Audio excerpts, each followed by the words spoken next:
शामली में एक चकबंदी लेखपाल का कारनामा सामने आया है। चकबंदी लेखपाल ने विभाग की सरकारी फाइल में आए माननीय न्यायालय के आदेश व अन्य कागजात ही गायब कर दिए। आरोप है कि चकबंदी लेखपाल ने दूसरे पक्ष से साज खाकर यह कार्य किया है। लेखपाल के कारनामे के बाद शामली में वकीलों ने चकबंदी अधिकारी के कार्यालय पर धरना दिया। धरने में पहुंचे एडीएम परमानंद झा ने तत्काल चकबंदी लेखपाल को निलंबित कर दिया और संबंधित अधिकारियों के खिलाफ नोटिस जारी किए। दरअसल आपको बता दें कि यह मामला जनपद शामली की सदर तहसील के गांव सुन्ना का है। इस गांव में चकबंदी विभाग की ओर से चकबंदी कार्य चल रहा है। आरोप है कि गांव में तैनात चकबंदी लेखपाल राहुल धामा आए दिन अपनी हठधर्मिता दिखाता रहता है।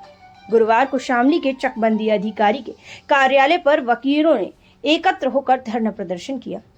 धरना दे रहे वकीलों का कहना था कि उक्त चकबंदी लेखपाल ने माननीय न्यायालय के आदेश व अन्य कागजात सरकारी फाइल से गायब कर दिए हैं, जिससे कि पीड़ित पक्ष को न्याय नहीं मिल पा रहा है।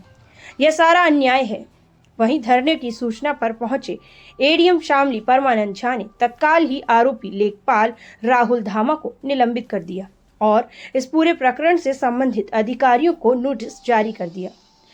एडीएम की घोषणा के बाद वकीलों ने धरना समाप्त कर दिया। लेखपाल का यह कारनामा पूरे जनपद में चर्चा का विषय बना हुआ है। एडवोकेट्स बैठे हैं।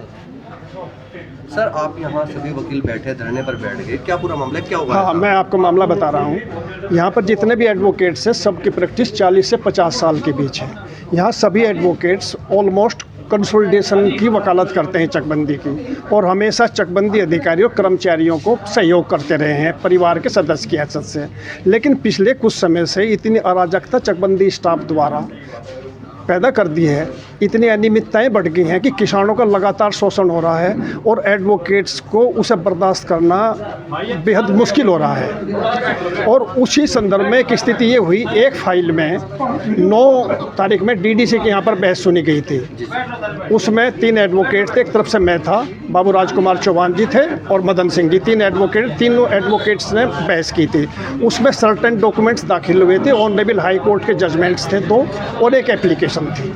तो यहाँ से जो स्टाफ है चकबंदी का, उन्होंने वे सभी डॉक्यूमेंट्स निकाल के और संभवतः कोर्ट को भी गुमराह करके एक आदेश पारित करा लिया है। आदेश से एडवोकेट्स को कोई दिक्कत नहीं है, इस पक्ष में हो या उस पक्ष में हो, लेकिन फाइल से स्टाफ यदि दानिस्ता डॉक्यूमेंट्स और पेपर्स निकाल के आर्डर पारित कराएगा तो फिर किसी प्रकार की विश्वसनीयता न तो ऑफिस के प्रति रहती है और न ही अदालत के प्रति रहती है। तो हम लोग इसी विरोध में यहाँ पर बैठे हैं कि फाइलों की सुरक्षा की जाए और इस तरह के कर्मचारी अधिकारियों के खिलाफ जो अनियमितताएं बरतते हैं, जो किसानों का शोषण करते हैं और जहाँ पर न्याय मिलता हुआ प्रत्यक्ष रूप से नहीं दिखाई देता, उसके खिलाफ कार्रवाई की जाए।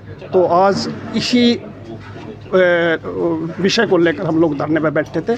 अभी डीडी साहब आए थे, उन्होंने बताया कि जिस कर्मचारी ने, लेखपाल ने ये सब पेपर्स मिसप्लेस की हैं, नोइंगली पेपर्स को निकाला है फाइल से, उसे उन्होंने निलंबित कर दिया है और जो पेशकार है उसका स्पष्टीकरण मांगा है।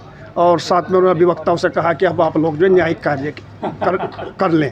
तो मेरे सभी साथी इसके लिए तैयार हो गए हैं कार्य करने के लिए, और मैं अपनी पूरी बार एसोसिएशन का, अपने पदाधिकारियों का, सभी मेंबरान का हृदय से आभार व्यक्त करता हूं कि हमारी बार एकजुट है और करप्शन के खिलाफ और अनियमितता के खिलाफ शामली बार बड़ी दृढ़ता के साथ खड़ी रहती है। आज भी उसी प्रकार खड़ी रही है। मैं उनका भी आभार व्यक्त करता हूँ और आप प्रेस का भी आभार व्यक्त करता हूँ कि आप हमारी बात जनता तक पहुँचा रहे हैं। सर, जो आज अधिवक्ताओं का चकबंदी कार्यालय पर धरना प्रदर्शन था, क्या निर्णय निकला सर उसका? उसमें शिकायत थी एक क्षेत्रीय लेखपाल के विरुद्ध, जो सुन्ना गांव के लेखपाल हैं श्री राहुल धामा, उनके विरुद्ध शिकायत थी कि इन्होंने जो है पत्रावली में से जो माननीय उच्च न्यायालय का आदेश था और कुछ कागजात थे उसको निकाल लिया, उसके बाद आदेश पारित करा के उसको अमल दरामद करा दिया। इस संबंध में जो है जांच अधिकारी सीओ साहब को नामित किया गया है और प्रथम दृष्टया जो है इनको निलंबित कर दिया गया है और वहां पर दूसरे लेखपाल की तैनाती कर दी गई। सर, भविष्य में ऐसा ना हो इसके लिए क्या कदम उठाएं?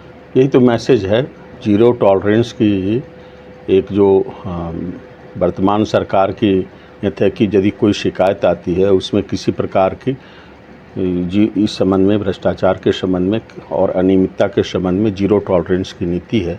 तो उसी क्रम में जो है ये कार्रवाई हुई है।